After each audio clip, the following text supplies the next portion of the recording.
Let's see what we got here on this. It says, I smile because you're my brother. I laugh because there's nothing you can do about it. We'll set it over here. We'll set it here where you can look at it some more. My brother died several years ago. He was just 6 years older.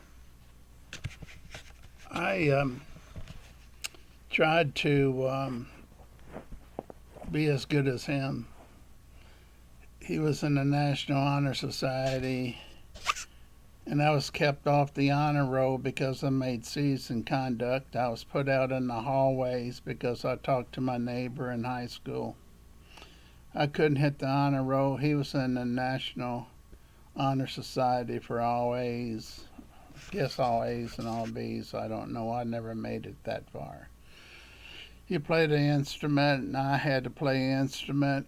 This is kind of funny. You're going to find this real ridiculous.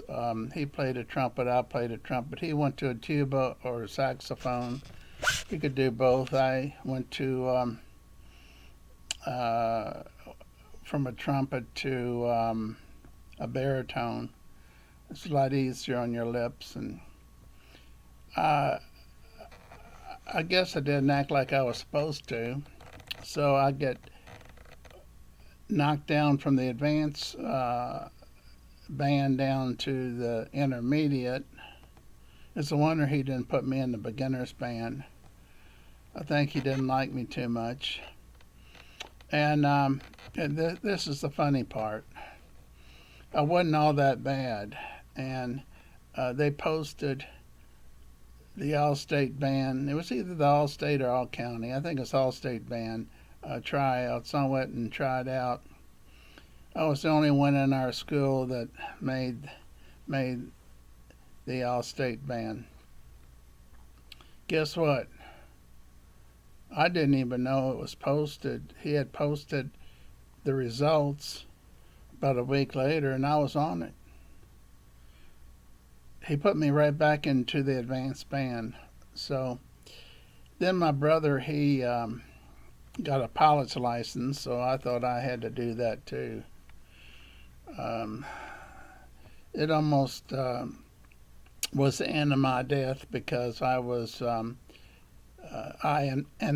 the flight instructor were in the same Cessna 150 or 152. I'm not sure which one it was, but um, it's been a long time ago.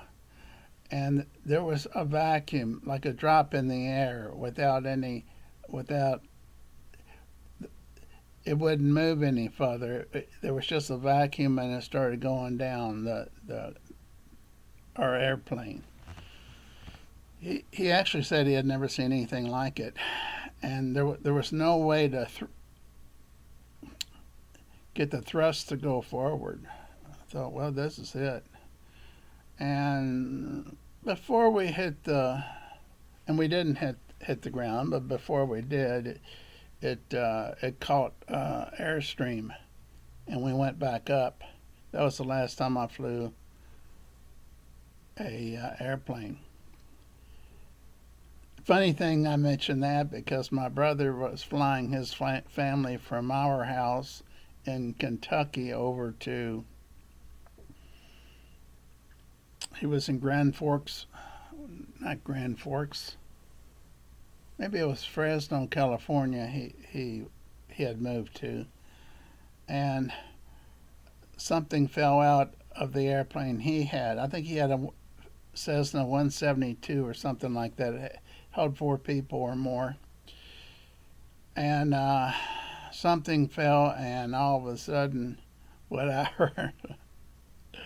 The first thing they teach us is if the engine stops, look for a place to land.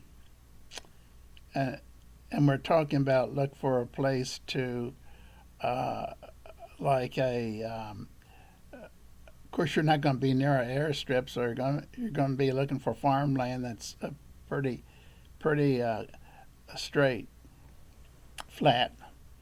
Although we did have a guy in Louisville that landed on the expressway. Waters, Waterson Expressway.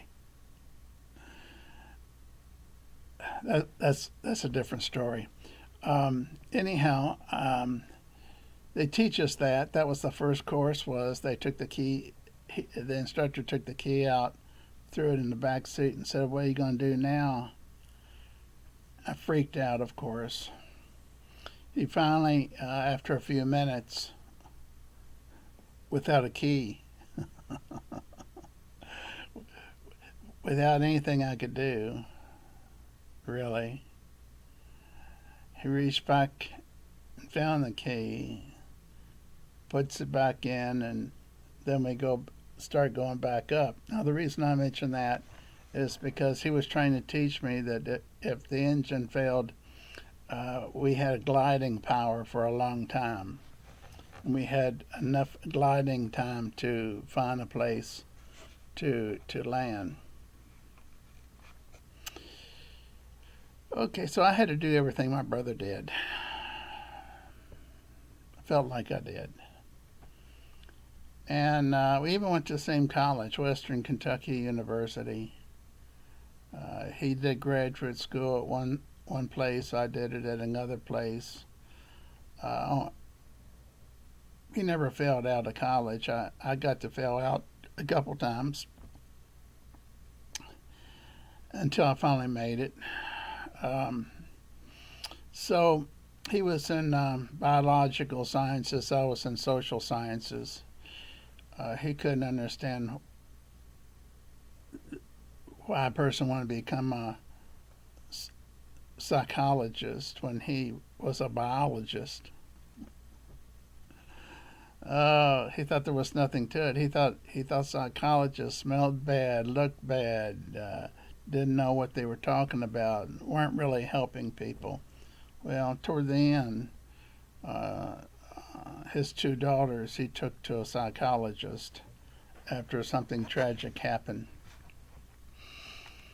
Okay, now my mother's when her husband died, I went to see her as often. We lived in different states. I tried to see her at least once a week. I wish now, this is about wishing what I had done. I wish I'd have seen her a lot more often, done a lot more stuff for her. And the same for, oh, this is terrible. And I know you may have the same story. You wish you could have done a whole lot more for your mother or brothers and sisters and things like that. Well, there was a huge distance between my brother and me as far as time span. We stopped talking to each other. He said he wouldn't touch me with a 10-foot pole, whatever that means. So we didn't speak for a long, long time. And when we did start speaking, it was about 6 years before he passed away, and he had a heart attack and stroke. And that we were getting close during that last 6 years, and really close, seeing each other a couple of times a year when we didn't see each other for many years before. And I have regrets about that. Tell you,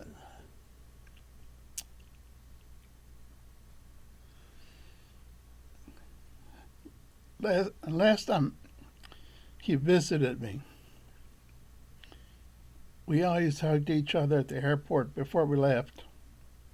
He said let me off in front because it's so close to time for takeoff, and it didn't. And he went in, we didn't hug each other.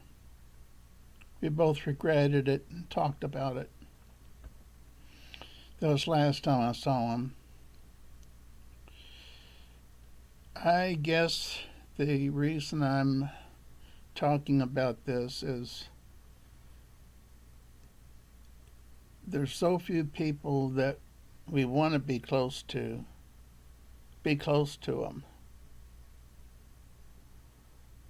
It's gotten to the point now at my age, I don't meet many people, and possibly many people don't want to meet me.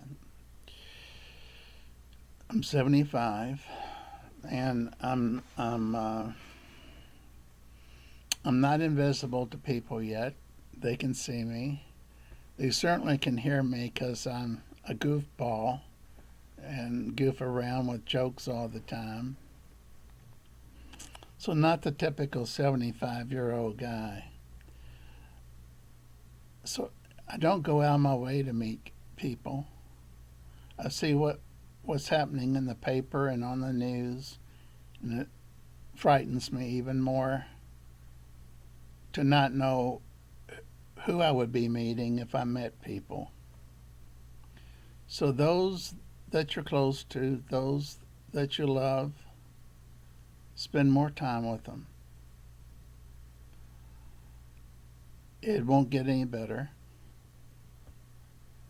that I know of over these years. In fact, I sort of avoid going places to meet new people. And I regret not picking up the phone every time my brother called me. He called night from Fresno, 3 hours difference, and we had to get up early and go to work. And my wife and I would both agree we're not going to answer the phone because he's calling so late.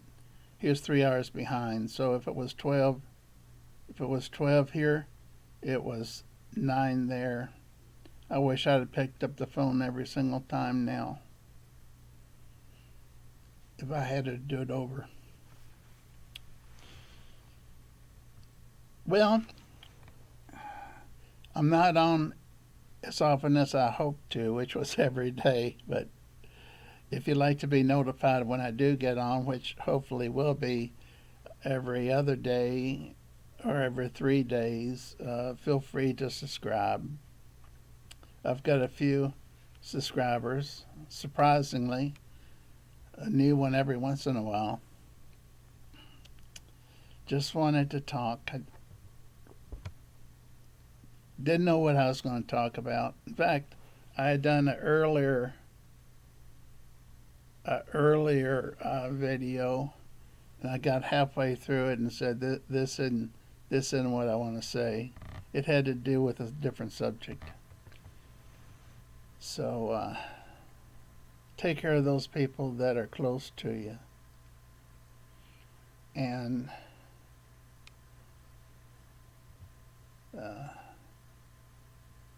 I wish my family was around. I don't think my dad and I had a good relationship because